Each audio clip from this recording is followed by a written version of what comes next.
Assalamualaikum. Hai sahabat Aulia, kamu sedang mendengarkan podcast Aulia Hospital. Nama podcast ini adalah Ada Cerita di Aulia. Di sini ada banyak cerita dari dokter, perawat, dan termasuk karyawan non-medis di Aulia Hospital. Unik, seru, dan pastinya tetap mengedukasi kamu. Jangan sampai ketinggalan di setiap episodenya. Podcast Ada Cerita di Aulia. Assalamualaikum warahmatullahi wabarakatuh. Halo sahabat Aulia, kembali lagi bersama saya Andri Noy di podcast Ada Cerita di Aulia. Di episode kali ini saya bersama dokter ganteng yang hobinya itu katanya sih videografi. Siapa lagi kalau bukan Dr. Ari Diansyah. Wah. Halo dok, apa kabar? Ya. Halo. Akhirnya. Ya. Assalamualaikum warahmatullahi wabarakatuh. Waalaikumsalam. Ya. Hai sahabat Aulia ya. Ya sahabat Aulia. Okay. Ini sudah beberapa kali tampil di podcast kita sepertinya ini. Udah rajin ya dok ya? Ini yang kedua gue gak salah ya? Kalau podcast sih baru ini pertama. Oh ini baru pertama. Oh tapi sebelum-sebelumnya apa namanya lebih ke talk show. Lebih ke talk show. Nah, talk show. Lebih ke talk show ya. Jadi memang kalau di podcast dengan talk show itu hampir-hampir mirip sih dok. Cuman beda-beda tipis aja. Kalau kita di podcast lebih banyak cerita nih. Kenalan dulu dong dengan dokter Ari. Dokter Ari ini, gue pengen tahu ini dokter asli orang mana sih sebenarnya? Saya kalau tanya orang tuh bingung ya. Orang Aring berarti. Tapi sebelumnya dok, mau dipotong dulu nih dok. Kayaknya agak kurang nyaman atau gimana gitu kalau di dalam ruangan ini. Pengen nanya nih, dokter udah booster belum vaksin? Oh udah dong. Oh udah, kita lepas masker aja boleh, ya dok boleh, ya. Ayo boleh. Ya. Seperti biasa sahabat Aulia, kita harus lepas masker dulu. Biar nggak ngos-ngosan. Iya, sesak juga nafas. Agak ngos-ngosan sedikit ya. Mungkin karena nervous kali ya, udah lama nggak sama dokter Ari gitu ya. Oke, dokter ini aslinya dari mana gitu? Nanya asli tadi ya, makanya saya jawab orang Aring gitu ya. Aring. Itu kayak sampul loh dok, orang Aring. Iya, campuran gitu ya. Oh campuran. Ya. Jadi kalau orang tua itu aslinya emang dari Jawa Tengah. Jawa Tengah. Ya, oh. Seragen. Seragen ya. Kalau bapak ya, kalau ibu itu juga keturunan antara Jawa tapi sudah lama di Sumatera. Oh, udah lama di Sumatera. Ya, itu. Berarti kalau secara singkat kesimpulannya adalah berarti orang Pujakesuma berarti. Pujakesuma. Putra Jawa kelahiran Sumatera. Itu dia. Pujakesuma sama dong, gue kayak gitu juga. Memang kelahiran aslinya memang lahir di Sumatera ya dok ya? Iya. Asli di Sumatera, berarti orang Seragen ya dok ya? Iya. Wah orang Seragen. Gue kalau bahasa Jawa memang nggak bisa dok, cuman kalau ada orang bahasa Jawa agak ngerti gitu. Ngerti ya. Yang ngerti cuman aduh gombalan. Jadi dokter ini awal pendidikannya di mana nih dok? Dari SD dulu atau TK dulu deh? TK dulu. Waduh, panjang ya sejarahnya. Kalau TK di mana? Di Sumatera. TK SD ya, TK SD SMP itu di Sumatera, terus kemudian SMA-nya juga Sumatera enggak kelas 1 itu di Sumatera, kelas 2 naik kelas 3 itu di Salatiga Jawa Tengah. Nah, itu terus kemudian tamat di Salatiga, ngelanjutin pendidikan di Jogja. Oh, di Jogja. Kuliah terus di kemudian Jogja. Selesai kembali ke Sumatera, mengabdi menjadi dokter umum waktu itu ya. Terus kemudian melanjutkannya ke Sumatera Barat. Ke Sumatera Barat. Dokter spesialisnya di sana. Dokter spesialisnya di sana. Berarti selama di Jogja jadi anak jakal ya, Dok ya? Yoi, kok tahu. Mohon maaf. Jalan Kaliurang ya. Iya, Jalan Kaliurang. Tapi gue lebih ke Tamsis sih, Dok.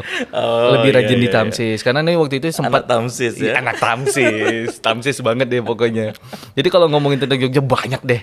Banyak banget. Berarti kalau kuliah itu memang di Jogja dulu, di Jawa, habis itu lanjutkan pendidikan untuk spesialis di Sumatera Barat. Ya, waduh, campuran. Cukup banyak perjalanannya. Nah, kita ngomongin tentang hobi dari dokter Ari nih. Katanya videografi ini gimana dok? Oh itu banyak hobinya ya. Oh, banyak salah satu videografi. Oh itu salah satunya, itu baru salah satu ya? Oke. Salah satunya videografi, koleksi diecast. Oh. Terus kemudian ya kalau kendaraan nggak koleksi ya, tapi maksudnya tuh ya ada beberapa ya. Seneng gitu ya dok ya? Motor klasik atau Vespa ya. Terus kemudian lagi ngebangun mobil klasik juga. Wah, ini mobil klasiknya gue tahu nih. Badannya gede nih. Iya, hobinya terus videografi itu. Videografi emang, ya. Karena emang seni ya gitu. Seni. Jadi ya dapat seninya di situ. Benar gitu. Jadi kita perpaduan antara pengambilan sinematografi, maksudnya gambar bergerak, terus kemudian mengedit bagaimana biar nyaman dilihat gitu kan. Nah, itu. Berarti nyambung ya dengan beberapa kayak misalnya videografi dan si diecast tadi. Hobi banget nih mobilnya diletakin gitu ya, terus di shoot gitu. Waduh. Tapi kalau diecast itu lebih fotografinya. Oh, lebih gitu fotografinya. Ya. Bisa dia berarti kapan-kapan kita barter ya, Dok ya. Koleksi juga banyak sih di rumah. Boleh. Ada yang belum lengkap soalnya nih. Boleh. Oke, kita ngapain di sini, Dok, sebenarnya, Dok? Lah ngapain? Lontongnya nggak datang-datang nih. Maunya ngapain? Tapi kita ngomongin tentang imunisasi sebenarnya, sahabat Aulia, dengan judul hati-hati jika anak belum diimunisasi. Untuk bunda-bunda yang lagi masak sambil dengerin, biasa kan bunda-bunda kayak gitu, Dok. Iya, betul, masak betul. Sambil puterin YouTube gitu ya. Iya. Hati-hati belum imunisasi. Dipanggil langsung suaminya, "Pak, itu si Ade belum imunisasi tuh. Gimana tuh? Dengerin nih." Langsung hati-hati, kenapa tuh dengerin tuh podcast dari Aulia. Betul. Kalau Anda sahabat Aulia yang sedang mendengarkan atau sedang menonton video ini, coba didengarkan sampai habis ya. Ini kalau iklan mungkin nggak akan ada. Ini lagi polos meja kita nih, nggak ada iklan nih. Lagi polos. Jadi kita tentang imunisasi. Sebenarnya imunisasi itu kalau menurut saya pribadi ya, Dok ya, dari gue pribadi itu kayak antara penting antara enggak dulu di awal-awal gitu. Jadi kayak masih abu-abu gitu. Maklum masih di awal ya, Dok ya. Belum masih di awal. Terus juga galau orang tua baru-baru gitu. Baru-baru dan rata-rata bukan gua aja nih yang ngalamin nih. Ternyata banyak teman-teman yang berpengalaman yang kayak sampai ada yang aduh nggak usah imunisasi sama sekali gitu. Sampai yang buat apa sih gitu. Ada yang bilangin ngabisin uang lagi, cukup uang popok sama uang susu aja. Malah sebenarnya uang susu nggak perlu kan? Iya, uang susu. Ya kalau misalnya itu dong. Kalau misalnya susunya ini ada. Terus juga masih banyak faktor-faktor lainnya gitu. Tapi sebenarnya pertanyaannya simpel sih, Dok. Itu apa sebenarnya imunisasi itu gitu? Jadi imunisasi ya. Nah, imunisasi itu imunisasi anak ya, gitu. suatu tindakan ya, tindakan pencegahan ya, preventif sebenarnya terhadap beberapa penyakit tertentu dan yang utama adalah penyakit menular yang cukup berbahaya. Nah ini pencegahannya dengan cara apa? Pemberian vaksinasi ya.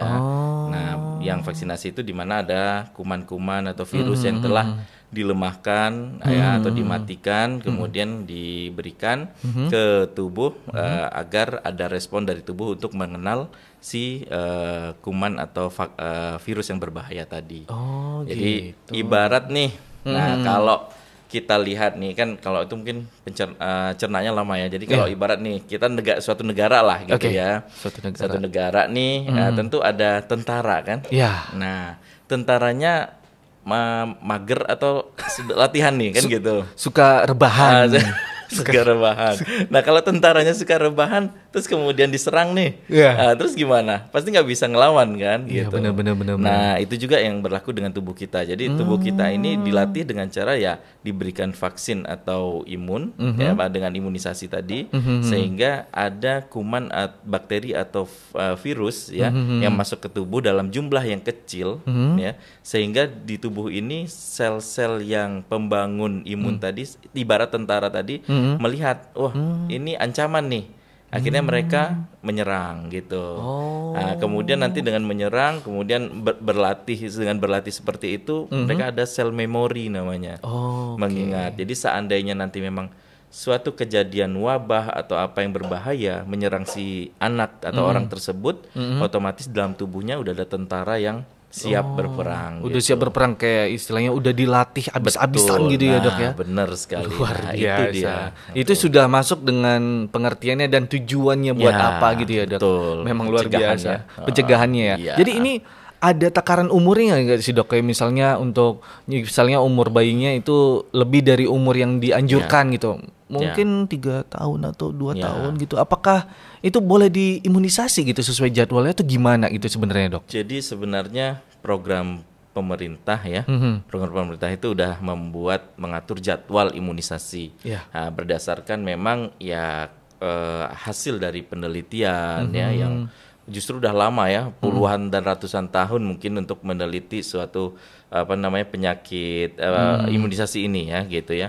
Jadi akhirnya muncullah jadwal yang direkomendasikan, masih diberikan usia berapa saja dan kenapa ada pengulangan agar supaya si tubuh itu sel yang untuk melawan kuman itu lebih optimal gitu.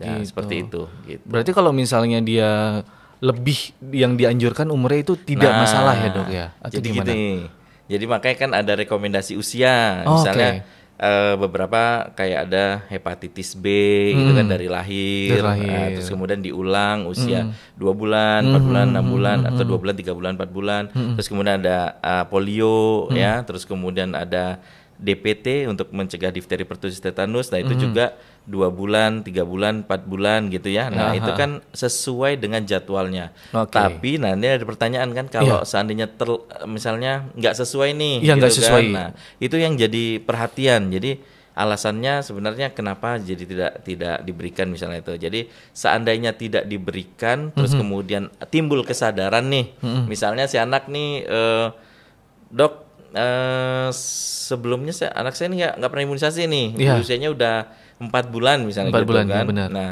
kira-kira gimana nih, perlu nggak? Ya tetap perlu ya. Nah terus kira-kira hangus nggak yang sebelumnya? Kan gitu tuh. Iya benar. Nah, hangus nggak sebelumnya? Tetap ada beberapa vaksin yang memang belum tidak bisa sebenarnya bisa diberikan dengan syarat dan ketentuan ya. Dan tapi ada juga yang maksudnya boleh saja tetap kita berikan dari awal. Dari awal itu namanya catch up immunization namanya. Catch up immunization. Jadi imunisasi kejar. Nah, itu imunisasi kejar itu. Yang diberikan ya nanti tetap kita berikan untuk mengejar ketertinggalan sampai dia akhirnya sampai ke sesuai usianya. Sesuai usianya. Kalau misalnya 2 tahun belum sama sekali itu, dok. Nah, belum itu sama gimana itu, dok? Ya tetap dikejar juga. Tetap ya kejar juga. Kejar imunisasi. Tidak ada kata terlambat untuk imunisasi. Nah, Bunda dengar tuh yang lagi goreng tempe, ya. Tidak ada kata terlambat, Bunda, untuk imunisasi anak gitu. Jangan kayak, aduh udah telat mas, udah biarin aja gitu. Ya kan banyak orang tua kayak gitu ya dok ya. Benar. Apalagi yang seumuran gua gitu ya. Ya kan kasihan juga nih. Kita lihat mungkin yang saat ini nih gitu kan, yang saat ini paling banyak nih kasus campak kan. Udah dibahas kemarin di podcast. Merbili Ya, atau campak. Nah, itu memang angka kesakitannya sekarang ini sangat meningkat. Tidak hanya morbili, termasuk penyakit menular lain nih. Ada pertusis. Syukur-syukur aja alhamdulillah difteri enggak gitu loh. Sempat difteri ada, waduh, ini benar luar biasa wabah. Wabah yang mengerikan nih. Gitu. Boleh nanya dok, yang difteri itu penyakitnya seperti apa itu dok? Nah, difteri itu disebabkan oleh kuman difteri ya. Nah, itu menyerangnya langsung ke saluran nafas ya. Dalam waktu beberapa hari bahkan hari dan minggu ya itu nanti akan muncul perjalanan penyakitnya. Memang disertai dengan demam ya, terus kemudian kesulitan menelan, nyeri menelan, nanti muncul membran putih di sekitar mulut gitu dok. Bagian dalam. Bagian dalam. Tenggorokan. Di tenggorokan ya, tenggorokan dan tonsil, terus kemudian bagian faring itu. Nah, itu dia akan membran putih itu nanti akan makin lama makin luas, terus bisa menutup jalan nafas. Nah, kalau sudah menutup jalan nafas ya sudah. Nah, itu penyakit yang sangat mengerikan dan mematikan. Nah, justru bisa dicegah dengan imunisasi. Bunda, mengerikan kan Bunda kalau belum diimunisasi Bunda ya. Itu baru masih satu, masih banyak materi kita lagi nih Bunda. Selanjutnya nih dok, apakah kalau misalnya tadi kan sudah dikejar nih imunisasinya, sudah lengkap, mungkin dia itu selesai di umur 3 tahun mungkin. Nah, ternyata di saat sekolah itu apakah perlu diimunisasi lagi gitu? Nah, kalau perlu kenapa gitu dok? Gitu. Jadi imunisasi itu sebenarnya ada batasan nanti usia ya, ada saat pemberian yang utamanya ya, vaksinasi yang utamanya, terus kemudian ada pengulangan atau booster penguatan ya. Jadi fungsinya diberikan saat dia usia sekolah ini adalah booster. Booster itu penguatan. Jadi penguatan yang sudah ada diberikan sebelumnya. Ya contohnya misal DPT ya. DPT itu kan usia 2 bulan, 3 bulan, 4 bulan, terus kemudian usia 18 bulan ya, terus 5 tahun ya. Nah, terus kemudian nanti usia dia kelas kelas 1. Nah, itu nanti ada bukan DPT lagi tapi udah DT namanya. Oh, DT. Ya, DT, terus kemudian nanti usia kelas 2 dan kelas 3 dan 6 itu nanti ada pengulangan imunisasi TT, tetanusnya. Tetanusnya gitu. lagi iya. gitu Kak. Nah, begitu. Nanti kemudian juga campak juga ada. Campak ada lagi? Ya, pada usia 5 sampai 7 tahun itu pengulangan. Oh, gitu. Pengulangan lagi. Berarti kategorinya itu booster ya, Dok? Booster, benar. Booster. Kenapa ini perlu untuk memperkuat? Ya, memperkuat. Memperkuat. Jadi Bunda itu untuk memperkuat imun ya, bukan berarti kalau misalnya sudah imunisasi lengkap di waktu bayi ya, waktu balita selesai gitu. Ya udah selesai. Udah lengkap. Yeay, akhirnya dirayain gitu ya. Yuk kita pergi makan ke sini gitu. Udah seneng banget. Kelulusan ya. Bukan kelulusan lagi. Dok, ini kejadian nyata loh, Dok. Ini sekitaran gue loh. Asli loh ini asli loh. Ini imunisasi. Gue udah bilangin, Bre, itu sebenarnya harus imunisasi lagi loh, nggak bisa. Booster. Meskipun memang di sekolah itu ada anjuran kan, Dok ya. Betul. Tapi orang tuanya masih bersikeras, nggak perlu lagi lah, kan udah lengkap kemarin, kan udah kita party di situ. Aduh ya Allah, makan-makan maksudnya Dok ya, ya pergi makan-makan. Nah sekarang itu lanjut lagi, mungkin ada yang anaknya kayak misalnya itu lagi sakit pilek gitu Dok. Nah itu gimana? Itu boleh atau enggak itu diimunisasi? Ya ini banyak pertanyaan para bunda-bunda ya, sahabat Aulia lah. Yes. Sahabat Aulia nih lagi mantengin nih, sambil masak nih. Sambil masak ya, yang kerja juga cuman mantengin ya. Jangan sampai salah potong Bunda. Ya, jadi gimana dengan batuk pilek nih Dok gitu. Batuk pilek. Gitu tuh. Batuk pilek yang bersifat ringan, tidak rewel ya. Terus kemudian ya maksudnya tuh hanya ringan tadi ya, sifatnya inilah ya yang masih anaknya masih aktif gitu ya. Itu masih boleh. Tapi kalau seandainya udah anaknya rewel, terus kemudian batuk pilek, ya sebaiknya kita tunda dulu. Kita bisa tunda 1 sampai 2 minggu lah. Gitu. Kalau misalnya anaknya aktif, tapi biasanya aktif nih Dok ya. Ya, batuk pileknya paling ya nggak begitu mengganggu lah gitu ya. Itu masih boleh. Masih boleh. Tapi kalau bawaannya udah lemas banget, udah kayak atau anaknya rewel lah. Biasa kan batuk pilek tuh anaknya suka sering nangis gitu-gitu. Ya itu nggak usah gitu. Oh itu nggak usah. Tidak direkomendasikan ya Bunda ya. Ditunda dulu. Tunda dulu 1 sampai 2 minggu. 1 sampai 2 minggu. Sampai dia sehat lah gitu. Sampai dia sehat. Benar-benar sehat ya Dok ya. Iya. Benar-benar udah bisa gangguin Bunda masak ya. Itu bawa imunisasi. Udah gangguin gitu. Oke, yuk imunisasi lagi gitu. Nah selanjutnya Dok, itu kan ada juga yang si anaknya mungkin lagi konsumsi antibiotik atau minum antibiotik nih. Nah, kita yang seperti kita tahu antibiotik ini untuk apa dan imunisasi itu untuk apa? Itu gimana? Itu boleh memang Dok. Kalau misalnya dia minum antibiotik terus diimunisasi gitu. Ya, sebenarnya nggak ada masalah sih. Nggak ada masalah. Antibiotik itu kan sebenarnya pengobatan untuk antibakteri kuman ya. Iya gitu benar. Ya. Nah, jadi kalau antibiotik itu sebenarnya tidak akan mengganggu potensi vaksin atau imunisasi, gitu. Jadi nggak ada masalah. Jadi yang harus dipertimbangkan adalah sebenarnya keadaan penyakit bayi itu atau anak itu tersendiri, gitu. Nah, ini anak kira-kira bisa diberikan vaksin atau imunisasi nggak, gitu. Nah, bukan berarti maksudnya, ini masih dalam kondisinya sehat, terus masih dalam pengobatan ini, ya sebenarnya boleh-boleh saja. Boleh-boleh saja, tapi dilihat dulu dari si penyakitnya, kesehatannya seperti apa. Kalau misalnya dia masih berat tapi masih minum antibiotik, jangan dulu dong. Bener. Kayak rekomendasi dokter tadi yang dia batuk pilek masih berat, itu jangan dong. Ditahan dulu ya Bunda ya. Selanjutnya itu juga ada temuan di mana anak itu penderita ya Dok ya, penderita epilepsi. Nah itu sebenarnya gimana Dok? Ini ada beberapa pertanyaan juga dari luar nih. Ini mewakili teman-teman di belakang ya Dok ya. Hai itu teman-teman. Ini ada 10.000 orang di belakang.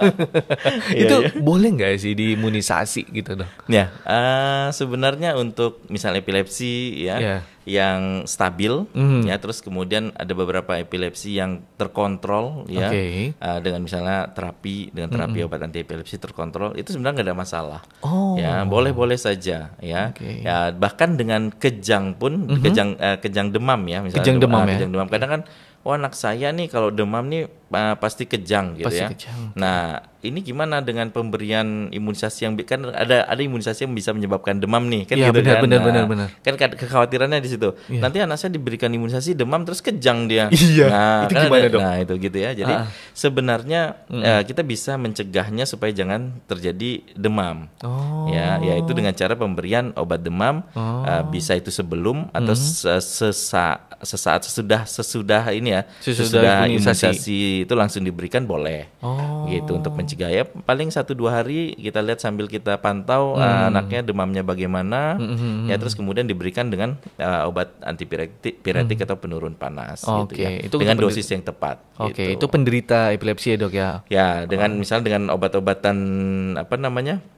obat-obatan epilepsi pun boleh juga. Oh, boleh juga. Iya, Berarti gitu. boleh ya dok ya, direkomendasikan juga ya. Tapi Ya, dilihat ini- dulu penderitanya seperti apa Ya, dulu dok tetap, ya. tetap Kayak gitu. harus, iya. Untuk yang alergi nih dok, Nah, alergi gimana? ya.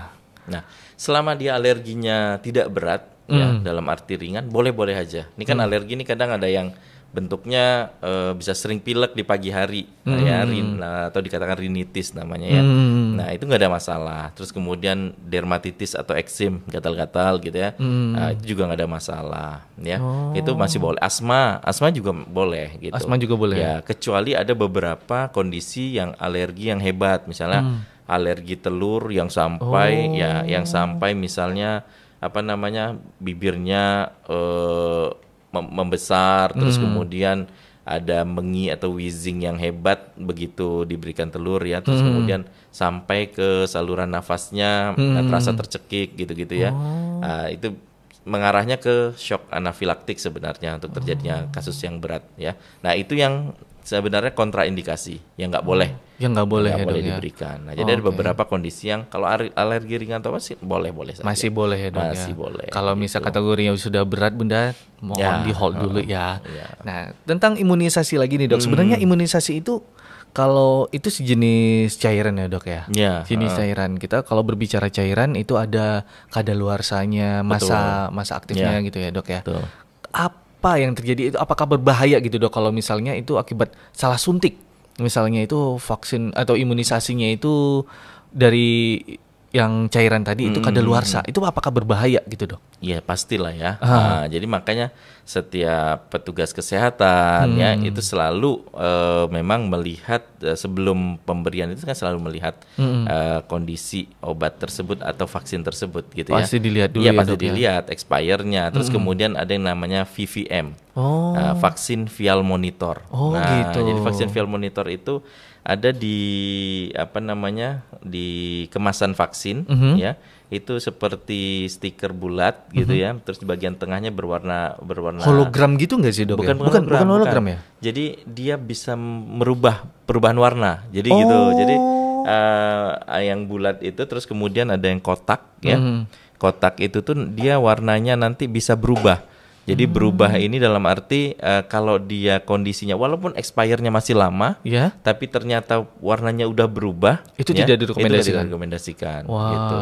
Jadi itu makanya perlunya ada vaksin vial monitor itu dan expired date-nya tadi atau kadaluarsanya. Jadi selalu kita sebelum memberikan harusnya kita tunjukkan ke orang tua. Ini expired date-nya sekian ya, Oke. ibu gitu kan atau bapak. Terus kemudian VVM-nya kita tunjukkan, ini kondisi VVM-nya bagus gitu. Oke. Ya, itu Karena ada kesalahpahaman nih dok. Misalnya kayak si bunda tadi dia ngelihat ini kemerahan, ini bengkak, ini kayaknya vaksin ini salah suntik nih, iya, atau ini kadaluarsa ini.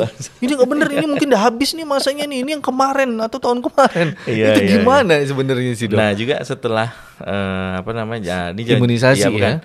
Ada juga nih mungkin khawatir kan, oh ini vaksin yang kemarin ya, atau kok dokternya udah ngebuka vaksin nih, gitu kan. Nah jadi Jangan seuzon dulu ya bunda ya. jangan seuzon dulu, Iya. sahabat Aulia semua. Jadi memang Iya.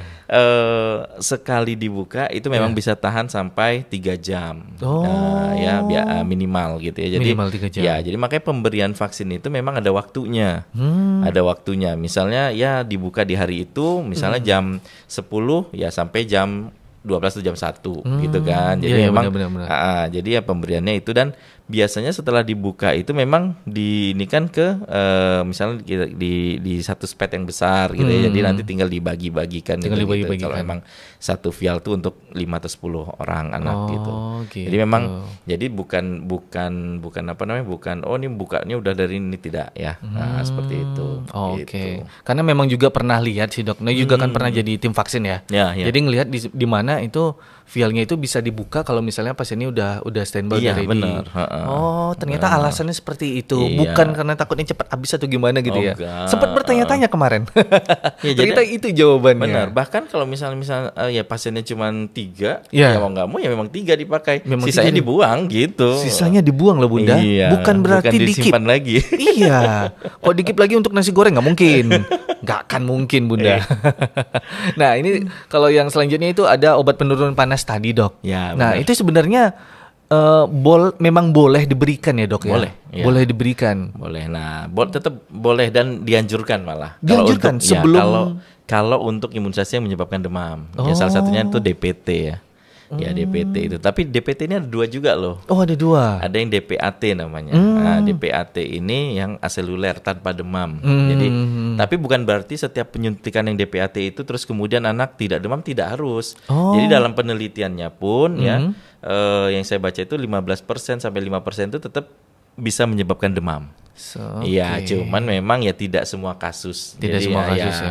Gitu. Jadi yang DPAT ini dengan DPT itu perbedaannya cuman yang bisa menyebabkan. Kalau DPT memang bisa menyebabkan demam. Jadi ada solusinya adalah dengan cara memberikan antipiretik, ya bisa boleh sebelumnya. Tapi kadang repot nih jadwal vaksinnya. Nanti misalnya jam berapa belum tentu, tiba-tiba anaknya udah diminumin obat demam. Jadi lebih amannya setelah disuntikan langsung diberikan obat Langsung demam. diberikan. Iya. Itu aman ya Dok? Apakah Aman. itu tidak mengurangi dari proteksi dari efektivitas Iya. vaksin kita tidak sama sekali gitu ya. Masih aman ya Dok Iya. ya? Dan apa namanya? Nah, ini harus tahu juga. Nah, pemberian obat demam juga bunda-bunda atau sahabat Aulia semua itu harus khatam nih. Wah, harus khatam. Berapa dosisnya tuh harus tahu. Itu karena salah satu persediaan di rumah itu gitu, di lemari obat tuh harus punya kan, Iya. antipiretik atau paracetamol. Paracetamol. Ya. Itu pemberiannya adalah 10 mg sampai 15 mg per kilogram berat badan.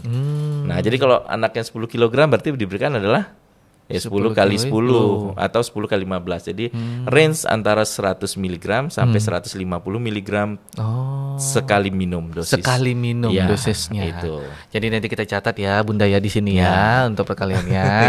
Jadi nggak perlu bingung lagi ya, lihat di sini aja. Jadi kalau misalnya anaknya tiba-tiba demam dalam waktu sehari 2 hari gitu, boleh sebenarnya dikasih obat antipiretik atau obat demam boleh gitu. Bunda-bunda atau sahabat Aulia sendiri di rumah harus sediain paracetamol dengan dosis tadi itu.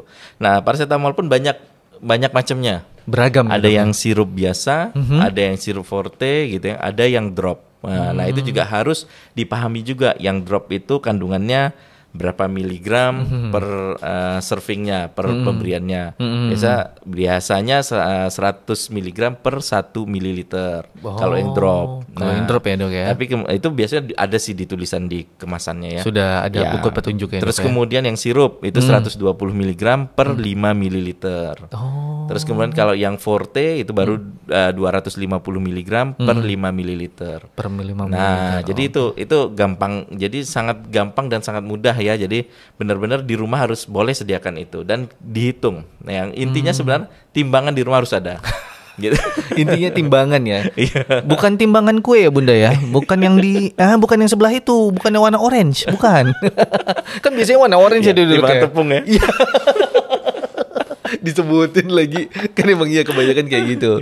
Nah jadi kalau misalnya udah diimunisasi nih Dok, itu apakah pasti tidak akan tertular Nah, penyakit yang lain? Itu gimana? tidak ada kata yang pasti. Weh, pandai banget nih dokternya.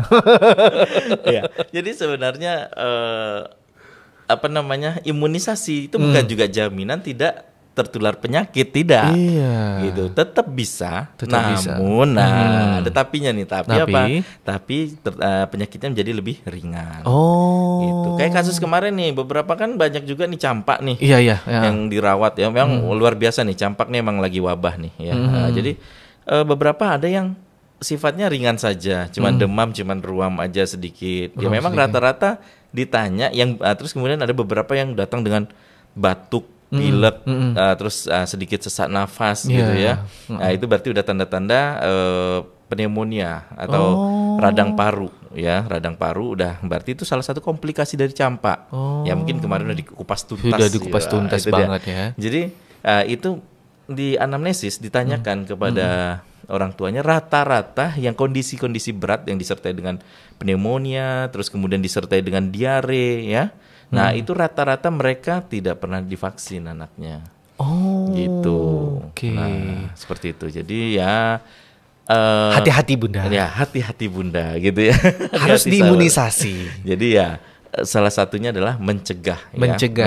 Mencegah dari suatu penyakit. Alhamdulillah tidak tertular, tapi kalau tertular pun insya Allah tidak berat ya, Dok, berat. Tidak iya, berat. Benar sekali. Karena tidak ada yang pasti, termasuk ya itu.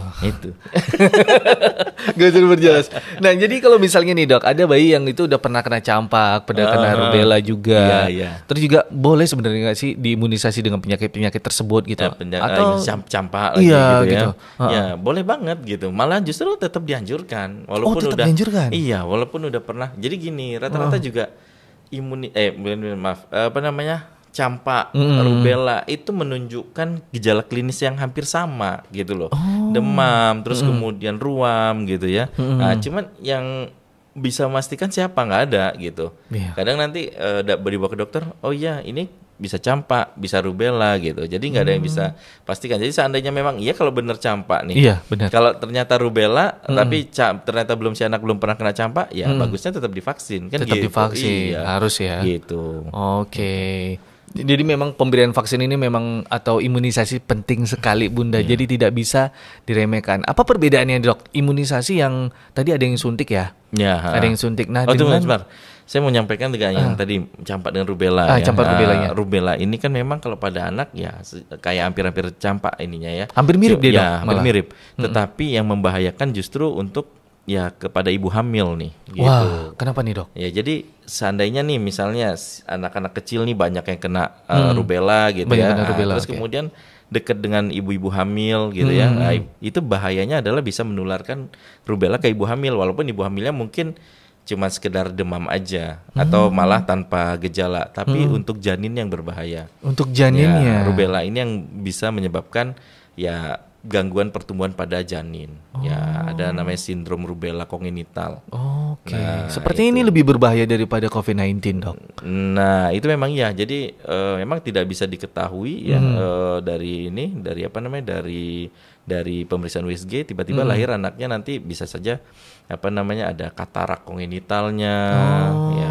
Kita nggak pernah tahu ya Dok ya. Itu makanya gitu. Terus ada gangguan pendengaran gitu, maksudnya tuh jadi tuli dia gitu ya. Jadi memang salah satunya itu gangguan jantung. Jadi itu sindrom rubella kumpulannya itu. Jadi kasihan dari si anak yang tidak diimunisasi menularkan ke ibu hamil. Si abangnya misal gitu ya Dok. Ya, terus menularkan ke ibu hamil. Ternyata ibu hamilnya menderita rubella, melahirkan anak yang sindrom rubella kongenital. Nah itu jangan sampai deh, astagfirullah. Ya, itulah fungsinya. Itu fungsinya. Tapi berbicara tentang yang sampai menyerang ke janin tadi Dok, itu pernah pengalaman ini istri pernah kena COVID ya waktu itu Dok ya.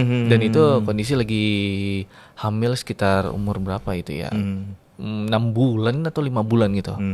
Sempat masuk juga di kita. Jadi dokternya sempat bilang itu nggak ada masalah dengan janinnya, nggak ada pengaruh sama sekali. Nah, dokter bilang tadi yang tentang rubella, wow bisa berpengaruh. Benar. Berarti ini lebih berbahaya sebenarnya. Kelihatannya kayak baik-baik aja, ternyata menyeramkan ya Dok ya. Betul sekali. Oke, diam-diam tapi mengerikan. Iya. Wow. Nah, itu kayak ini sih kayak pepatah gitu ya. Tapi gue lupa pepatahnya apa. Mencoba untuk ingat tapi kayak apa ya? Tapi kita ngomongin tentang ini tadi Dok, imunisasinya. Tadi udah ada yang imunisasi yang suntik ya. Kita banyak pas ada yang suntik ya. Yang tetes nih selanjutnya nih. Nah, tetes ini apakah bisa menimbulkan kayak panas, demam gitu atau mencret gitu. Gitu. Perbedaan yang paling jelas itu atau sama aja tuh gimana itu Dok? Ya, jadi sebenarnya untuk perlindungan ya, kayak imunisasi yang melalui suntikan itu kan merangsang pembentukan antibodi di sel darah gitu ya. Langsung. Iya benar. Kalau dia ditetes ya, sebenarnya untuk pembentukan antibodi di saluran cerna. Nah, polio ini berkembang ini di saluran cerna gitu. Jadi makanya kenapa diberikan polio tetes. Tetes. Nah, dengan kondisi semakin kesini virus polio liar atau yang dalam saluran cerna itu semakin insya Allah mudah-mudahan semakin hilang ya gitu ya. Jadi makanya perlunya pembentukan antibodi melalui di sel darah tadi, yaitu dengan imunisasi polio suntik. Jadi polio suntik. Ya, polio suntik ini di polio ini ada 2. Ada yang suntik ya, inaktif polio suntik IPV atau yang OPV oral polio vaksin gitu. Berarti memang udah dibagi 2. Ya. Jadi jangan sampai nanti mau imunisasi, aduh nggak usah imunisasi yang suntik deh. Dokter boleh nggak yang tetes aja, Bunda? Beda Bunda. Ada fungsinya masing-masing. Ada fungsinya masing-masing. Jadi kayak tempe, bukan tempe, kayak jahe sama kunyit. sama itu mungkin hampir mirip-mirip kalau dari luar ya Dok ya. Kan kita hampir mirip-mirip gitu, tapi kan beda kan. Tapi beda. Jangan disamain ya Bunda ya. Itu jelas beda gitu. Jangan nggak bisa bedain jahe, kunyit atau gimana? Gue bisa bedainnya. Jadi bahas bumbu dapur ini. Karena kan yang dengerin ibu-ibu Dok. Yang dengerin ibu-ibu. Oke, selanjutnya itu kalau misalnya pemberian vaksin polio itu lebih dari 2 tetes. Misalnya 3, aduh, dokter itu tadi 3 kan, gimana itu dokter? Bahaya anak saya. Benar. Gimana itu Dok? Ya sebenarnya sih nggak ada masalah ya. Nggak ada masalah loh. Tetes atau kelebihan itu juga nggak ada masalah karena itu virus yang yang sudah dilemahkan ya. Jadi nggak ada. Ya untuk apanya juga nggak. Cuman kalau sampai kelebihan banyak nih, itu perlu dicatat ya identitas si anak untuk ya tetap diobservasi gitu. Oh gitu. Nah ini ada pertanyaannya itu Dok, berapa lama jarak antara pemberian ASI atau susu formula dengan pemberian vaksin polio oral? Ini maksudnya gimana ini Dok sebenarnya? Jadi gini kan kadang udah ditetes polio nih si bayi kan, terus kemudian Dok boleh langsung disusuin nggak gitu? Oh gitu. Nah, sebenarnya boleh saja gitu ya, mau susu formula atau ASI boleh-boleh aja silahkan. Cuman satu syarat aja, tidak boleh disusukan langsung dalam waktu usia bayi ini kurang dari seminggu. Jadi kurang dari seminggu itu kenapa? Alasannya adalah masih ada kolostrum dari ibu. ASI itu kan dari seminggu awal itu masih ada kolostrum ya. Kolostrum itu antibodinya sangat tinggi. Jadi mengurangi keefektifan vaksin jadinya gitu. Jadi, tapi kalau udah usia di atas 1 minggu boleh aja langsung. Cuma yang dikhawatirkan Bu kena 10 menit atau 15 menit setelah diimunisasi baru disusukan ya. Mencegah supaya jangan muntah gitu. Jadi kan kadang kalau misalnya boleh silakan disusukan langsung. Kan ini kan si bayi habis tetesin terus kemudian disusukan langsung gitu ya atau ASI atau susu formula gitu. Kebanyakan malah muntah gitu kan. Nah, takutnya gitu. Jadi lebih baik kita biarkan ya sekitar beberapa menit boleh kemudian langsung ya gitu. Kalau misalnya dia itu minum sebelum Dok. Minum susu sebelum tapi dikenyangin. Daripada nanti kamu nggak minum susu lagi nanti takutnya rewel. Diminumin susu dulu itu nggak masalah ya Dok ya? Nggak masalah, boleh. Nggak masalah aja. Ya. Daripada nanti dia udah lagi nungguin giliran untuk mau diimunisasi, nunggu lama udah haus duluan anaknya, terus rasa imun dokter kurang. Kalau anaknya bisa ngomong gitu ya, kurang tambah dong gitu. Lagi tetes 2 tetes gitu terus dokternya udah pergi. Tambu cek dah. Tambah dokter. Itu gimana? Gak masalah ya Dok ya? Nggak masalah, boleh aja. Gak masalah kan? Boleh aja ya. Nggak ada masalah. Karena kan orang tua nih pengennya simpel aja. Ya udah gini aja Bunda, biar nggak rewel nih anaknya nih. Sebelum di polio tetes, ya udah disusuin dulu. Udah lumayan agak kenyang supaya dia nggak rewel. Takutnya kayak tadi Dok, yang dokter bilang yang takutnya muntah gitu kan. Waduh, kebayang nih gimana nih jadinya nih. Karena gitu. Memang kalau muntah pun gitu kan, sebelum 10 menit dia muntah, mau nggak mau ditetes lagi loh. Oh iya. Oh gitu? Iya gitu. Karena berarti kalau misalnya dia itu muntahin polio tetes tadi, belum 10 menit Ya belum 10 menit berarti kan belum ke saluran cerna tuh. Nah, jadi mau nggak mau harus kita ulangi. Nah ini yang dipantau sama orang tua ya dok ya? Ya benar. Tapi kalau seandainya ternyata setelah itu udah lebih dari 10 menit muntah, ya udah nggak apa-apa. Nggak apa-apa ya. Tapi kalau misalnya ternyata diberikan muntah nih belum 10 menit, terus udah diulang lagi, muntah lagi, ya itu gimana dok? Ya itu harus di keep dulu. Di keep dulu. Ya, agak di hold dulu ya. Kita ulang besok. Oke, gitu. Diulang besok ya. Gitu. Kayak gitu. Tadi gue kira gini dok. Jadi kalau waktu polio tadi tetes gitu kan. Oke tunggu 10 menit ya. Gue kira tuh yang mantau itu dokter gitu. Jadi ternyata anaknya belum 10 menit nyampe gerbang, anaknya dokter langsung ting ting ting. Oh dia muntah, bawa sini lagi bu. Kirain kayak gitu. Ya, kayak gitu juga kali.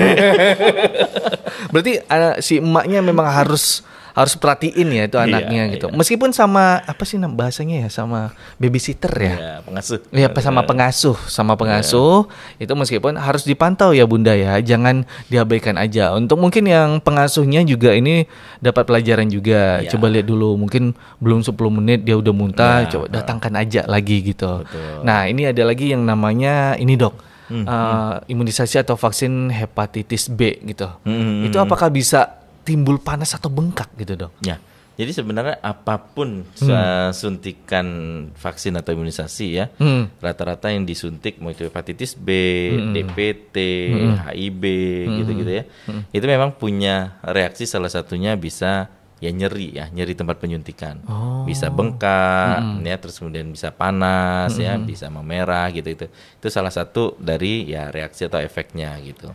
Ya salah satunya itu dengan cara ya kalau memang dia anaknya demam ya diberikan antipiretik tadi, paracetamol. Gitu. Tapi kalau seandainya anaknya nggak demam atau apa ya cukup kita bisa lakukan di tempat area penyuntikannya mungkin dikompres. Dikompres gitu aja ya dok ya. Kompres dengan air dingin ya. Gitu. Itu berarti kalau misalnya dia demam berarti tidak ada masalah sama sekali ya dok ya. Bukan berarti aduh ini pengaruh dari ini nih hepatitis tadi nih, vaksin tadi. Sebenarnya sih itu sudah normal sih.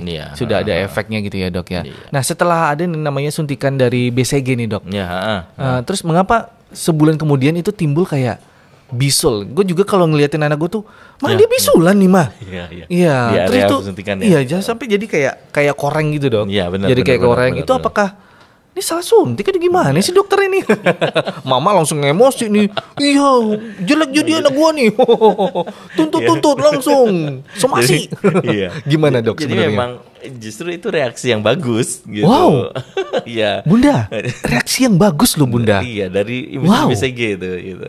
Berarti tapi kalau misalnya nggak muncul nih, bukan berarti juga nggak jadi dong anak saya nggak bereaksi nih. Jadi ini nggak juga gitu ya. Nggak juga. Jadi tetap yang bereaksi itu asal tidak cepat ya. Maksudnya lebih dari 2 minggu, bisa 1 bulan atau 2 bulan gitu ya. Bahkan ada 3 bulan baru muncul bengkak, bernanah gitu terus kemudian korengan ya. Terus selama dia masih tidak besar ya, maksudnya itu boleh dibersihkan dengan antiseptik aja, maksudnya betadin atau alkohol gitu ya. Nah itu, jadi nggak ada masalah. Itu reaksi dari tubuh untuk mengenal bahwa ini kuman BCG gitu kan. Gitu. Untuk besarnya tadi lukanya dok, itu diameternya berapa? Sebesar koin 1000? Atau? Ya jadi, nah ini yang pertanyaan yang bapak-bapak kayak gitu tuh, karena gue liatin tuh punya anak gue tuh. Dia nggak gede sih dok sebenarnya, dia nggak gede, cuman ya gimana ya? Sebesar koin 1000 gitu ya? Nggak sih, koin 50 sih. Iya. Jadi sebenarnya ya selama dia maksudnya luas itu dalam arti udah sampai mungkin 1/3 atau 1/4 dari area lengan ya gitu. Tapi kalau seandainya hanya sebesar koin atau itu masih dalam tahap ya normal lah, selama nggak ada masalah sih, asal tidak terlalu cepat reaksinya sebelum 2 minggu atau tidak terlalu lambat juga gitu. Gitu. Berarti masih aman ya dok ya? Iya. Aduh, masih aman. Aman ya. Aman Bunda. Jadi itu bukan salah suntik ya gitu. Ya, jadi kita tadi berbicara tentang suntikan-suntikan vaksin atau imunisasi ya dok ya. Ada yang saya pernah dengar nih dok, katanya ada yang DPT tadi dokter bilang, terus juga ada DPAT. Iya. Kenapa itu DPAT itu lebih mahal gitu dok? Sampai yang bilangin mau imunisasi, udah yang ini aja, yang mahal ini, nggak pakai demam. Gimana itu dok? Jadi, nah kenapa jadi mahal gitu ya? Iya, kenapa jadi mahal? Ada juga yang dia udah beli mahal-mahal, usah lagi, nggak usah beli mahal-mahal, tapi demam juga tuh, sama aja. Iya benar-benar. Ada apa ini sebenarnya dok? Sebenarnya itu salah satu terobosan penelitian lah ya. Oh gitu. Jadi ya kalau DPT ini kan difteri, pertusis dan tetanus. Ya. Jadi pertusis ini sangat sulit untuk kita mengeliminasi, maksudnya protein-protein yang penting lah untuk dimasukkan ke dalam tubuh. Jadi semuanya terikut nih antigennya. Jadi saking banyaknya antigen yang semuanya terikut itu, sehingga reaksi dalam tubuh ya salah satu dengan demam. Gitu. Nah, dengan kemajuan teknologi, akhirnya antigen pertusis yang diambil itu bisa dieliminasi yang penting saja. Bagian yang penting saja. Bagian penting saja. Mungkin memang semuanya penting tapi persentasenya sedikit ya. Tapi kalau ini yang persentasenya besar saja gitu. Jadi diambil yang itu, kemudian makanya proses itulah yang mungkin membuat mahal ya. Prosesnya tadi ya dok ya. Jadi makanya hasilnya yang tadi DPAT ya. DPAT. Difteri, pertusis aseluler sebenarnya A-nya itu, sama tetanus. Nah, DPAT ini yang proses itu yang membuat rumit dan jadinya mahal gitu. Proses itu memang mahal ya Bunda ya. Termasuk Bunda bikin tadi ayam rica-rica. Nah, prosesnya yang mahal. Ayamnya memang murah. Bahan-bahannya mungkin murah ya. Murah semuanya bahan-bahannya. Tapi Bunda ngapain aja? Aduh, keringat Bunda yang keluar lagi. Belum ngapain ayamnya. Kok jadi bahas ayam gini? Pengen ayam rica-rica gue asli deh. Nanti makan siang ayam rica-rica ya Al ya. Lu cari dia ayam rica-rica gitu di. Aduh, ini gimana jadi ngiler? Ayam rica-rica lagi dibahas. Nah jadi gini dok, kalau misalnya udah ini ayam rica-rica campur DPT nih. DPAT gak sih? Aduh, biar lebih mahal gitu ya. Gak usah. Nah jadi kalau misalnya nih dok, setelah pemberian vaksin DPT gitu, terus apa yang terjadi pada bayi? Ya, kalau DPT otomatis bisa saja demam tadi ya. Demam tadi, terus reaksi kemerahan atau bengkak gitu tadi ya. yang kayak bisul tadi ya. Kalau bisul enggak sih. Bisul enggak? Bengkak mungkin area penyuntikan, bekas penyuntikan. Area penyuntikannya aja. Nah, itu kadang itu bisa aja. Nah, itu ya paling kita bisa berikan antipiretik tadi, obat penurun panas, dan bisa kita bantu ya mungkin menyamankan bayinya, ya peluk gendong, terus kemudian kita kompres di bagian area bekas penyuntikannya biar nyaman ya dok ya. Yoi. Kemarin juga sempat kita bahas tentang imunisasi campak dok. Cuman kita belum sampai detail tentang imunisasi campak. Jadi kalau misalnya setelah imunisasi campak, terus juga ada lagi namanya MMR. Itu sebenarnya apa yang terjadi setelah dikasih imunisasi itu dok? Jadi sebenarnya efeknya apakah sama dengan kayak DPT atau gimana itu dok? Sama karena penyuntikan ya, tetap sama efeknya, tapi demamnya ya itu memang berbeda. Kalau yang menyebabkan demam biasa rata-rata adalah DPT. Tapi kalau yang lainnya hepatitis B, terus kemudian MR, MMR ya. Nah, MR ini juga ada beberapa penelitian yang menyebabkan demam 5 hari setelah penyuntikan. Tapi ada juga yang nggak demam, banyak juga yang nggak demam ya. Tergantung dari kondisi tubuh dari si bayi tadi ya. Betul sekali. Oke, benar. Tapi ini ada juga pernah kejadian dok, bayinya itu pernah sakit campak. Apakah perlu gitu divaksin campak pada umur 9 bulan? Ya tetap dong. Kita nggak tahu nih benar campak atau bahkan si bayi rubella. Nah, nggak tahu kan? Iya benar. Tuh, jadi pas 9 yang bulan tadi ya beda-beda tipis tadi ya. Bener, itu tadi gitu. Jadi tetap sebaiknya ya anjurannya tetap imunisasi campak MR tadi. MR tadi ya. Paling tidak kalau kena rubella disuntik imunisasi MR dapat perlindungan campaknya. Tapi kalau seandainya memang campak dapat perlindungan rubellanya. Gitu. Azas manfaatnya lebih banyak. Banyak. Orang tua juga banyak yang bilangin kalau misalnya kita imunisasi MR ini dok, katanya bisa menyebabkan autis gitu. Menyebabkan anak jadinya menderita autis. Itu bener nggak sih dok? Nah, jadi apakah itu cuma mitos gitu? Mitos atau hoax gitu ya. Nah, Jadi ada beberapa memang ada bunyi itu. Ada handphone sedikit. Ya, jadi memang ada beberapa dulu sempat diteliti ya bahwa ternyata setelah pemberian MMR bisa menyebabkan autis, anak autis gitu ya. Tapi ternyata dilakukan penelitian lagi ya dari beberapa sampel yang anak disuntikan MMR tidak terbukti. Oh, Nah gitu. Jadi akhirnya memang setelah diteliti dan sampai saat ini pun pemberian MMR itu tidak terbukti terjadinya autis gitu. Karena autis ini kan sebenarnya sudah ada perubahan genetik dari awal ya. Dari kehamilan ya. Memang udah dari awal ya, Dok, benar, dari kehamilan dan lain-lain. Jadi ya memang nggak ada hubungannya. Masa setelah disuntik MMR terus langsung kemudian autis gitu ya. tiba-tiba usia sekian jadi autis gitu kan. Nah, itu Benar.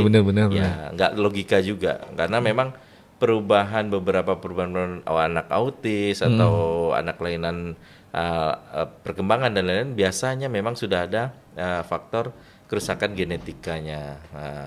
Jadi ada beberapa mungkin ya perubahan mutasi gen gitu-gitu. Jadi itu sudah terjadi dari sebelumnya. Jadi itu sebenarnya sebelum diimunisasi Bunda. Coba di make sure dulu pemeriksaan dari balitanya, di screening aja ya. Perkembangan juga. Di screening perkembangan. Jangan diabaikan. Betul. Apalagi buku imunisasinya diabaikan gitu ya. Iya, buku imunisasi itu udah lengkap loh. Udah ada jadwal imunisasi, udah ada screening perkembangan.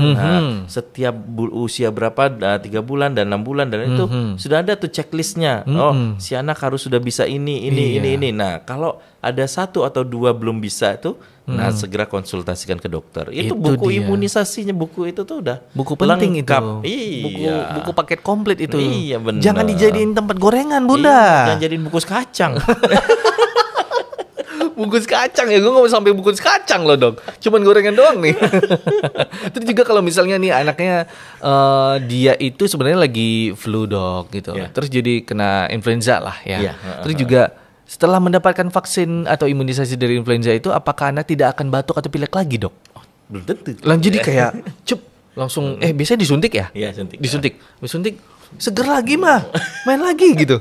Jadi sebenarnya kayak influenza, terus kemudian HIV gitu juga. Kan. Nah, itu sebenarnya vaksin-vaksin ini mencegah influenza nih, mencegah influenza yang berat gitu. Ya sampai sesak nafas dan sampai itu. Jadi batuk pilek ini kan sebenarnya bisa karena virus lain. Masih ringan virus ya, ringan ya. Terus kemudian ke anak itu sebenarnya normalnya tau nggak itu minimal itu 6 sampai 12 kali dalam setahun terserang batuk pilek. Nah, 6 sampai 12 kali. Kayaknya udah berapa kali ya? Iya, jadi dalam setahun loh. Dalam jadi, setahun? Makanya kalau kita bilang 12 kali berarti setiap bulan bisa dong anak jadi batuk pilek. Bisa. Bener. Gitu. Itu normally loh itu gitu. Normal jadi, Bunda. Jadi nggak ada masalah, cuman kalau hanya sekedar batuk pilek ringan, tidak ada demam, ya nggak apa-apa gitu. Bisa disebabkan karena virus-virus yang lain gitu. Kalau influenza, terus kemudian HIV itu adalah pencegah. Kalau influenza jelas mencegah influenza yang berat. HIV ini mencegah sebenarnya meningitis. Meningitis. Nah, radang otak ya, yang disebabkan oleh Haemophilus influenza B tipe B. Nah, terus kemudian ada juga kan kadang, dok ini si anak nih udah saya berikan HIV, perlu kan nih PCV nih, pneumococcus. Iya, pneumococcus. PCV, pneumococcus vaksin gitu. Ya sebenarnya tetap perlu karena penyebab meningitis, influenza dan lain-lain itu bisa tidak hanya HIV ya, tapi juga salah satunya adalah pneumococcus tadi. Jadi itu salah satunya. Jadi memang diberikan itu adalah mencegah terjadinya meningitis gitu ya, radang otak. Udah jelas di situ ya Bunda ya. Jadi jangan sampai salah tangkap lagi nih. Tadi kita ngomongin tadi influenza, bukan campak tadi ya dok ya. Bukan. Anaknya udah kena campak, apakah bisa harus diimunisasi campak juga? Nah selanjutnya itu demam tifoid dok, apakah perlu? Tetap perlu. Karena memang kekebalan terhadap suatu penyakit atau vaksin itu kan tetap ada jangka waktunya gitu. Iya, jadi tetap perlu diberikan. Tetap perlu ya. Nah, kalau misalnya ini anak nih timbul beberapa gelembung cacar air nih, Dok. Misalnya nih. Terus juga dapatkah dia itu vaksin cacar air, Dok? untuk mencegah bertambah banyaknya gelembung cacar airnya. Jadi baru muncul dikit, udah langsung. Jadi ini si anak nih ternyata belum pernah imunisasi cacar air ya. Belum pernah. Terus kemudian langsung keluar nih dok cacar airnya. Iya, saya mau vaksin gitu kan. Gimana? Ini boleh nggak dok? Iya itu tetap udah nggak bisa. Oh gitu. tetap nggak bisa. Iya karena udah keluar ya. Udah. Berarti dia sebenarnya 3 atau 7 hari yang lalu udah terinfeksi virus si cacar ini, varicella ini gitu. Jadi nggak berfungsi lagi. Jadi ya sudah kita tingkatkan imunitasnya. Kita berikan imunisasi cacar itu untuk supaya mencegahnya. Tapi sebelum dia terjadi terinfeksi. Oh gitu toh. Ya. Nah kalau beda cerita nih dok, kalau misalnya itu di rumah atau misalnya di sekolah terus ada penderita cacar air nih. Terus juga apakah ada anak yang lain itu, gitu anak yang lain itu harus segera divaksin untuk mencegah penularan itu dok. Ya kalau misalnya seandainya belum 2 hari sih masih dalam satu kelas. Ya satu kelas nih ternyata temennya ada yang cacar nih gitu bener. Kan. Terus si ibunya baru tahu nih. Kalau misalnya baru tahunya sehari sih boleh-boleh aja gitu. Boleh-boleh aja. Tapi kalau ternyata seandainya ternyata kok maksudnya baru informasinya si anak udah dirawat nih cacar airnya berapa hari gitu kan. Nah terus minta informasi ya percuma gitu. Percuma karena udah lebih dari 2 hari atau 48 jam. Lebih dari 2 hari ya. Oke. Gitu. Pasti dia udah terkena juga gitu. Tapi tergantung imunnya si anak nih. Nah, Ini seputar cacar air nih jadi ini dok. Boleh. Tentang imunisasi cacar air ini. Jadi berarti kalau anak yang udah pernah kena cacar air itu perlu divaksin cacar air juga ya dok ya? Nah, ini tapi bedanya. Tapi kalau sudah melengkapi umurnya tuh gimana dok? Nah, ini bedanya nih. Kalau cacar air ini dia tidak perlu diulang nih pemberian vaksinnya ya. Karena emang sistem imunnya terbentuknya biasanya bisa sampai dewasa gitu. Jadi kalau sekali terkena itu memang bisa sampai dewasa. Sampai dewasa. Iya. Malahan ada kata orang itu kayak cuman satu apa sih? Sekali seumur hidup dok, gitu. Ya. Sekali seumur hidup ya. It's okay. Kanan kiri. Bisa kabelnya cuma kayak gitu tuh. Oke, selanjutnya ini dok. Apabila jarak antara imunisasi itu lebih lama dari yang dianjurin nih, apakah perlu diimunisasi ulang? Nah, misalnya jaraknya terlalu lama ya. Iya, jaraknya terlalu lama. Tetap kita nggak ada yang namanya pengulangan imunisasi, nggak ada. Nah, jadi maksudnya tetap dilanjutin aja. Dilanjutin. Misalnya nih ternyata anaknya usia 2 bulan diimunisasi gitu kan. Harusnya usia 3 bulan imunisasi lagi. Tapi ternyata nggak datang nih atau mungkin punya anakku sakit loh dok. Ya atau uzur gitu ya, entah sakit. Entah mungkin anaknya sakit atau bapaknya sakit atau ibunya sakit. Jadi nggak bisa nganterin nih. Sampai akhirnya usianya udah 6 bulan nih gitu kan. Dok, ini anak saya 2 bulan baru imunisasi. Yang kena 3-4 bulan. 3 bulan nggak diimunisasi. Ya nggak apa-apa gitu ya. Maksudnya ya yang pertama itu sudah ada sel memori tadi. Jadi seandainya diberikan yang bukan booster jadwal selanjutnya itu dia akan mengingatkan lagi nih.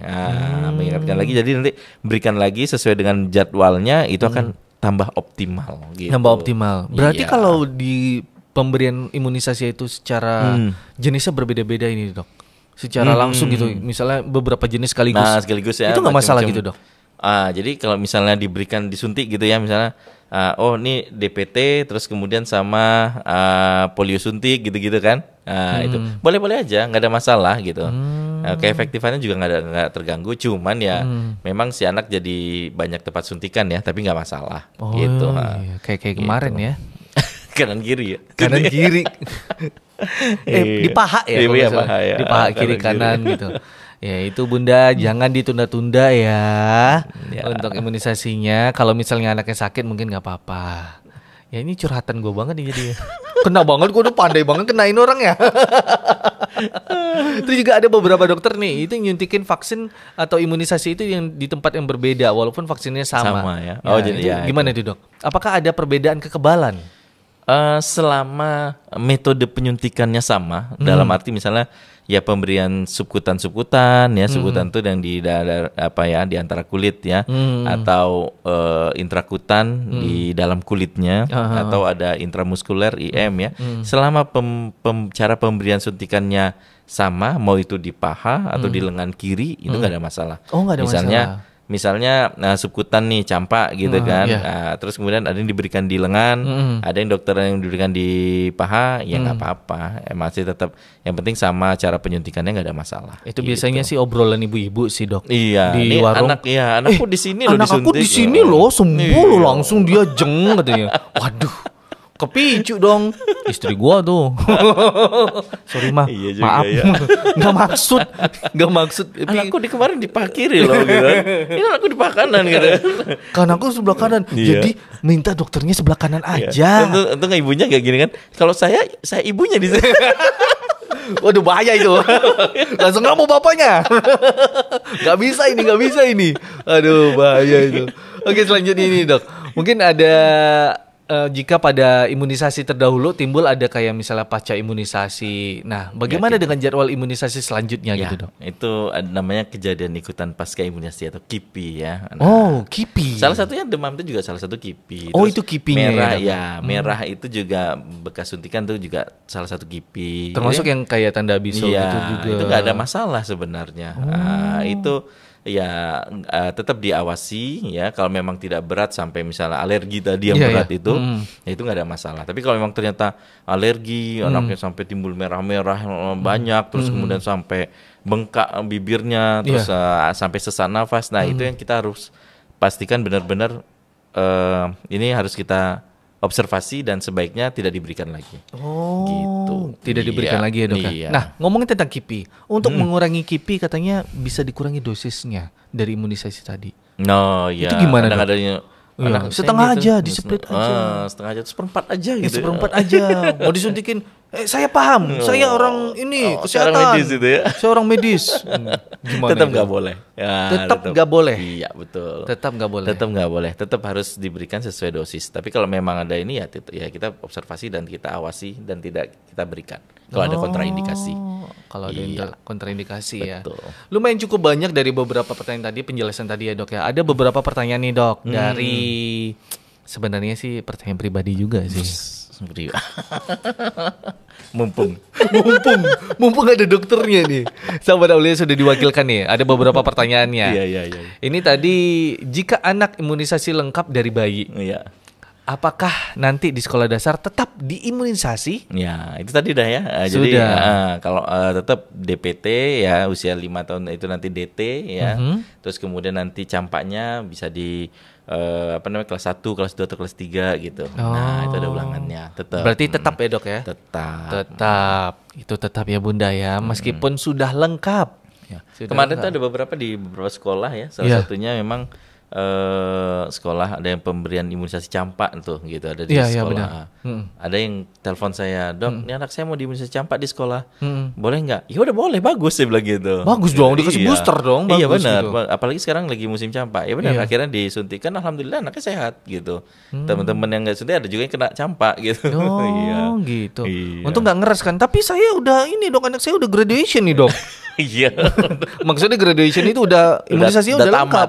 Udah tamat. Bukunya malahan udah jadi tempat gorengan, tempat kacang. Bungkus kacang. Jelek banget bungkus kacang. Bungkus cabe dok. Lagi mahal soalnya. Oh iya, mahal ya. Lagi mahal soalnya. Naik derajat cabe. Dapat loh satu di cash itu dok. Iya. Dapat loh itu di cash. Berarti itu nggak masalah ya dok ya. Harus diimunisasi bunda, jangan diremehin ya itu ya. Nah selanjutnya nih ada pertanyaan lagi. Ada orang tua yang anaknya itu nggak mau sama sekali diimunisasi. Itu gimana itu dok? Nah itu. Apa yang harus dilakukan? Malah ada statement dia bilang, buat apa sih imunisasi? Iya kan. Lah lihat nih, maksud sehat. Anakmu kemarin sakit toh. Gimana? Nah itulah jadi perlunya edukasi. Terus kemudian, nah kalau seandainya dia tidak diimunisasi, terus kemudian anaknya sehat-sehat aja, kemungkinan dia sudah mendapatkan namanya herd immunity. Ya, imunitas apa namanya kelompok. Ya, jadi misalnya dia anak-anak yang dia circle-nya dia itu ya 80% mungkin udah diimunisasi. Nah, jadi kalau memang sampai di atas 80% ya di suatu kelompok atau populasi itu diimunisasi, itu otomatis nanti kebal jadi ya kebal gitu. Makanya kenapa sekarang ini banyak kasus campak, pertusis dan lain-lain. Memang kita terkait dengan sebenarnya pandemi COVID kemarin. Ya, pandemi COVID kemarin 2 tahun itu memang ya apa namanya? Jadwal imunisasinya ya, berantakan. Ya berantakan. Ke rumah sakit pada takut. Iya benar. Ya kan? Jadi terus kemarin mau ke posyandunya tutup. Iya benar. Posyandu yang mendadak jadi tempat COVID. Iya itu. Jadi rata-rata ya akhirnya imunisasinya banyak yang terlewati. Dan begitu sekarang udah sebelum selesai pandemi, maksudnya udah mulai agak menurun, terus sudah aktivitas sudah mulai banyak, ya sudah muncul lagi tuh lagi. Berarti ini bukan virus baru sebenarnya, bukan. Tapi ini memang sudah ada, dia sudah bersembunyi. Di saat kita keluar, dia langsung menyerang. Bisa. Gitu. Lumayan cukup paham jadinya. Ya, luar biasa. Nanti kayaknya harus ada seminar awam setelah ini. Iya, boleh. Seminar awam. Siap ya, Dok ya? Siap. Mantap. Siap kapan saja. Siap ini, Dok. Ini ada yang namanya itu imunisasi tanpa demam. Apakah direkomendasikan? Iya. Ini atau sama dengan kayak tadi apa namanya, Dok ya? DPAT tadi. DPAT. Ya, itu apakah direkomendasikan? Ini udah mahal, Dok.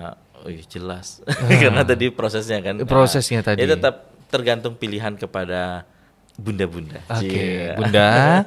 Enggak bunda-bunda sih, palingan bunda-bunda juga sih. Papa. Ya, bunda-bunda kan. 1 2 3 4. Tuh kan. Nanti dilihat loh. Bukan gue yang ngomong ya. Bunda-bunda. Pandai banget. Berarti ini memang balik lagi ya, Dok ya. Balik lagi pilihan. Ya, pilihan. Kalau misalnya bunda ingin disuntikin, bukan bundanya tapi anaknya. Sorry. Maaf. Anaknya mau disuntikin dengan imunisasi yang DPAT ya, Dok ya namanya. Ya enggak apa-apa. Boleh. Kalau mau DPT biasa juga enggak masalah. Enggak masalah. Ya. Tidak ada perbedaan yang sama-sama memberikan manfaat kekebalan terhadap penyakit yang membahayakan. Oke, bukan jadi Kapten Amerika kan, Dok? Wow, tidak. Langsung, apalagi Iron Man gitu. Bisa terbang gitu jadi Superman gitu ya. Iya itu. Dikasih batu takut gitu ya. Tahu nggak batu apa, Dok? Batu apa? Batu ginjal. Serem banget gitu ya. Batu kryptonite kan nggak ada. Iya, itu di filmnya. Yang selanjutnya ini, Dok. Kalau imunisasi dasarnya itu udah cukup, apakah harus ditambah dengan imunisasi lain atau booster? Sama sih kayaknya pertanyaannya dengan yang di awal ya. Iya benar. Tetap harus. Tetap harus ya, Dok ya. Sesuai dengan booster karena memang ya berdasarkan penelitian kenapa perlu di booster? Ya jadi vaksin yang wajib atau utama ya. Terus kemudian itu akan diberikan nanti di usia sekian boosternya. Karena di situ penelitiannya kadar antibody ya, antibody yang di dalam tubuh misalnya terhadap DPT nih itu menurun gitu di usia 18 bulan. Makin lanjut usianya semakin turun deh, Dok ya. Turun semakin turun. Nah, kemudian nanti setelah dia turun diberikan booster imunisasi, itu nanti meningkatkan lagi antibodinya. Nah, nanti meningkatkan antibodinya, nanti kan kemudian dia disitulah perannya jadi optimal. Ini nggak perlu di booster lagi, kadar antibodinya udah cukup sampai usia mungkin remaja gitu. Nah, jadi udah nggak perlu lagi gitu. Makanya itu fungsinya booster tadi itu. Beberapa ada vaksin yang boosternya sering, ada vaksin yang boosternya cuma 2 kali kan gitu. Ada bahkan vaksinnya cuma sekali aja. Nah, itu tadi karena antibodi yang dibentuk itu ternyata ada yang menurun, ada yang menetap lama gitu. Nah, itu dari hasil penelitiannya. Itu sudah kelihatan jelas. Sudah makin jelas, Bunda, penjelasannya. Selanjutnya pertanyaan tentang sudah makin jelas dan sudah mateng masakannya mungkin mudah-mudah. Gosong Bunda. Bunda itu gosong tuh perasaan. Iya. Udah, Dok, itu udah selesai, Dok. Udah berapa lama nih juga podcastnya ya? Iya. Udah makin ke akhir nih. Selanjutnya itu ada anak yang terkena campak usianya itu belum 9 bulan. Belum divaksin campak lagi. Itu apakah berbahaya atau gimana, Dok? Atau ini gini, ketakutan bundanya, waduh ini belum divaksin campak. Iya. Udah kena campak belum 9 bulan lagi. Kadang ada juga tuh gitu kan tiba-tiba, dok ini anak saya 9 bulan mau vaksin campak tapi udah kena campak nih. Iya, Nah, kira-kira gimana? diberikan lagi nggak? Tetap diberikan. Tapi dengan jangka waktu mungkin kita jarakkan ya bisa sebulan atau 2 bulan gitu. Oh gitu. Gitu. Nah Yoi. ini ada penampakan jadwal imunisasi anak umur dari 0 hingga Ini ditampakin nggak ya di bagusnya nanti? 18-an. Kelihatan dong, kelihatan di sini bukan dong. di apanya nanti di video yang kelihatan. podcast. Nah, Kelihatan iya. di sini nanti. Nah, ini perlu dipahami nih bunda-bunda nanti nih di jadwal ini ya. Iya. Nah, jadwal ini ada makna tersendiri nih. Jadi ini tabel ya, tabel. Terus kemudian nih kan ada warna-warni nih, ada biru, ngejreng, tulisan kuning tuh nama vaksin. Dan itu usia, kemudian bulan, tahun diberikannya, jadwalnya ya. Nah, terus setiap vaksin ini berbeda-beda nih. Kayak hepatitis B, kita lihat hepatitis B dulu. Dari lahir tuh 1 kan. Nah, itu lahir hepatitis B1 tuh diberikan disuntikan. Terus kemudian diberikan kapan? Jadwal warna biru muda. Tuh, arti tabel biru muda itu adalah jadwal pemberiannya. Jadwal pemberiannya. Nah, terus di bulan kedua lagi ya, Dok? Ya, bulan usia dia 2 bulan, 3 bulan dan 4 bulan. Dia dibarengi biasanya dengan DPT, HIB. Itu udah ada yang combo tuh. Jadi sekali suntik sudah dapat DPT, HIB dan hepatitis B. Gitu. Terus kemudian baru polionya yang tetes dan kemudian nanti ya usia 3 atau 4 bulan bisa dibarengi dengan polio suntik gitu. Minimal 1 atau 2 kali harus diberikan polio suntik. Nah, terus kemudian yang tabel kuning ini apa maksudnya? Tabel kuning ini maksudnya adalah jadwal yang boleh diberikan kalau dia terlambat tadi. Nah, jadi misalnya tadi anaknya Om Noi. Wah, Om Noi gak enak banget. Mas Noi deh. Mas Noi ya. Mas. Jadi anaknya tadi misalnya nih usia 2 bulan, terus 3 bulan, 4 bulan dia usia 3 bulan, 4 bulan belum dapat imunisasi. Jadi boleh nggak tuh? Nah, jadi kalau kita lihat tuh masih boleh selama ada tabel kuningnya. Selama ada tabel kuning masih boleh ya, Dok ya? Kita kejar tuh. Mau misalnya di usia 5 bulan, ya udah tapi pemberian yang ketiga dan keempatnya diberikan berarti usia 5 bulan dan 6 bulan misalnya. Gitu. Nah, setelah tidak ada tabel kuning, hanya tabel putih berarti nggak boleh. Tabel putih itu batasan tuh nggak boleh disuntikan lagi atau diberikan imunisasi lagi. Nah, tabel yang warna pink, yang unyu itu, unyu pink gitu kan. Nah, itu kesukaan gue banget tuh. itu namanya booster. Oh, booster. Gitu. Iya, betul. Pengulangan lagi atau gimana itu? Ya, penguatan. Nah, itu makanya usia kayak DPT hepatitis B itu kan di usia 18 bulan tuh. Iya, benar. Yang pink itu kan. Itu adalah boosternya. Oh, gitu. Yep, cukup jelas itu. ya. Cukup sangat jelas. Ini boleh kita posting untuk di sosial media atau gimana, Dok? Boleh ya, Dok ya? Banget. Boleh banget ya. Berarti nanti untuk untuk bunda-bunda yang pengen tahu nih bisa nanti kita tampilkan ya di Instagram Aulia. Oke, sip. Iya, di @auliahospital.pku. Iya. Oke, nanti kita tampilin ya. Oke, cukup lengkap ya, Dok ya. Mungkin ini ada sedikit oleh-oleh dari Dokter Ari untuk ke Bunda yang masakannya sudah mateng. Mungkin lagi mencicipi makanannya, masakannya ya. Kasinan kan makanya. Jangan banyakkan garam. Kayaknya mau nambah deh. Tapi baunya sampai sini ya. Ayam rica-rica loh.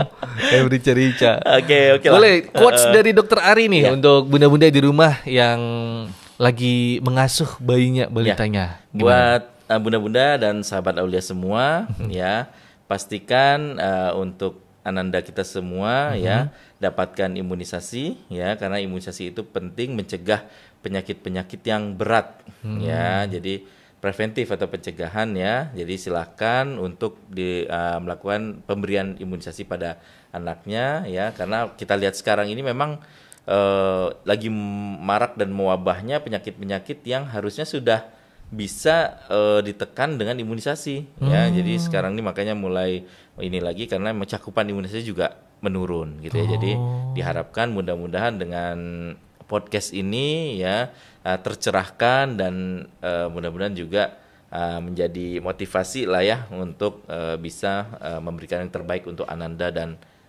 teman-teman bunda-bunda sekalian. Asik. Gitu. Jadi melek untuk imunisasi anaknya. Iya. Tidak ketinggalan lagi, di catch up Catch up immunization. Waduh. Siap. Terima kasih banyak Dokter Ari. Sama-sama. Waduh, akhirnya duduk di kursi panas, bisa ngobrol cukup panjang ini. Ada sekitar 50 jam kita di sini, Dok. Iya, luar biasa.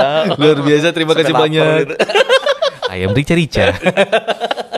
Terima kasih banyak Dokter untuk waktunya. Sama-sama Sampai ketemu. ya Mas Naya. Terima kasih banyak untuk sahabat Aulia yang sudah menonton podcast kali ini. Terima kasih banyak ya. Jangan lupa di subscribe. Terus juga jangan lupa di share ke ibu-ibu yang kemarin tuh yang bilangin nggak usah imunisasi. Share aja ke dia nggak apa-apa. Di capture suruh nontonin. Atau mungkin bisa dibikin di waktu selesai pengajian. Ibu-ibu kita nonton ini ya podcast terbaru ya. Waduh, jadi idaman ibu-ibu jadinya. Idola ibu-ibu dia. Ibu-ibu guys, ada ibu-ibu. Terima kasih banyak. Sampai ketemu di episode podcast Ada Cerita di Aulia berikutnya. Saya Andri Noi pamit. Wassalamualaikum warahmatullahi wabarakatuh. Waalaikumsalam warahmatullahi wabarakatuh.